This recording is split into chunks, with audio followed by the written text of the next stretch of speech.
पटना से इस वक्त की बड़ी खबर मिल रही है। बिहार में कभी भी मंत्रिमंडल विस्तार की घोषणा की जा सकती है। दरअसल सियासी हलचल के बीच बिहार बीजेपी के अध्यक्ष दिलीप जायसवाल और बिहार जेडीयू के अध्यक्ष उमेश कुशवाहा के बीच मुलाकात हुई है। उमेश कुशवाहा के आवास पर लगभग आधे घंटे तक बंद कमरे में दोनों नेताओं के बीच मुलाकात हुई। मुलाकात के बाद दिलीप जायसवाल ने कहा कि बिहार में कभी भी मंत्रिमंडल विस्तार की घोषणा हो सकती है। साथ ही आयोग और बोर्ड की लिस्ट भी तैयार हो गई है। उमेश कुशवाहा ने मुलाकात को औपचारिक बताया और आने वाले विधानसभा चुनाव को लेकर इस मुलाकात को काफी महत्वपूर्ण भी बताया जा रहा है। तो पटना से इस वक्त की बड़ी खबर आपको बता रहे हैं, मंत्रिमंडल विस्तार की घोषणा कभी भी हो सकती है। इसको लेकर मुलाकात का दौर जारी है। कभी भी मंत्रियों के नामों का ऐलान हो सकता है। क्या फेरबदल होगा, इस पर देखने वाली बात होगी। उमेश कुशवाहा से दिलीप जायसवाल की मुलाकात हुई है। जेडीयू बीजेपी जो गठबंधन दल है, आपस में तालमेल बहुत अच्छा हो करके बूथ लेवल तक, चूंकि हम लोग का अभी सदस्यता अभियान शुरू हो रहा है, तो हम लोग चाहते हैं बूथ लेवल तक दोनों पार्टी के कार्यकर्ता आपस में मिल करके मजबूती के साथ संगठन को मजबूत करें। विस्तार की भी चर्चा है। सब तैयार है। किसी भी समय हो सकता है कुछ भी। मंत्रिमंडल विस्तार किसी भी समय हो सकता है। कभी भी। शिष्टाचार मुलाकात है। अब जान रहे हैं कि पार्टी के जो है हमारे भाजपा के प्रदेश अध्यक्ष और हम लोग आपस में कुछ बिंदुओं पर बात करने के लिए और संगठन को और भी जो हमारे जो एनडीए घटक दल है उसको बैठक के लिए चाहे समन्वय स्थापित करने के लिए नीचे स्तर तक के जो हमारे कार्यकर्ता हैं उनमें आपस में कैसे तालमेल हो, हर बिंदु पर बात करने के लिए प्रदेश अध्यक्ष।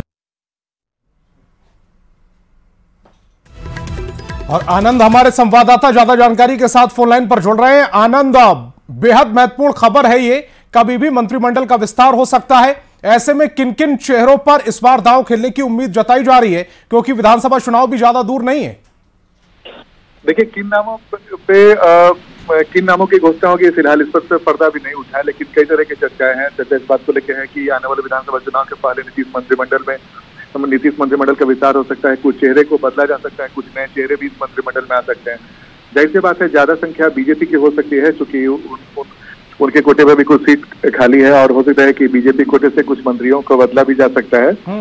और जेडीयू कोटा से भी एक आध चेहरे की चर्चा हो रही है, लेकिन वो चेहरे कौन होंगे फिलहाल इस बारे में जानकारी नहीं है। लेकिन क्योंकि जेडीयू के प्रदेश अध्यक्ष के आवास पे अचानक से बीजेपी के प्रदेश अध्यक्ष पहुंचे थे और बंद कमरे में आधे घंटे की मुलाकात भी हुई थी, और इस मुलाकात में जो सबसे महत्वपूर्ण बात है कि संगठन आगे एनडीए का संगठन एकजुट कैसे हो, इस पर तो चर्चा हुई। आने वाले समय कोऑर्डिनेशन कमेटी भी बन सकती है एनडीए की तरफ से, जिसका इशारा प्रदेश अध्यक्ष उमेश कुशवाहा ने भी किया। लेकिन जब सबसे महत्वपूर्ण बात की, जब बीजेपी के प्रदेश अध्यक्ष दिलीप जायसवाल बाहर निकले और उनसे जब हमने मंत्रिमंडल विस्तार को लेकर चर्चा की, बोर्ड आयोग में घोषणा कब तक होगा, जिसकी चर्चा सियासी गलियारे में काफी है, इस बारे में जब उनसे सवाल पूछा गया तो उन्होंने कहा कि पूरी लिस्ट तैयार हो गई, कभी भी इसकी घोषणा हो सकती है। तो जाहिर सी बात है, मंत्रिमंडल विस्तार को लेकर पिछले कई महीनों से चर्चा थी।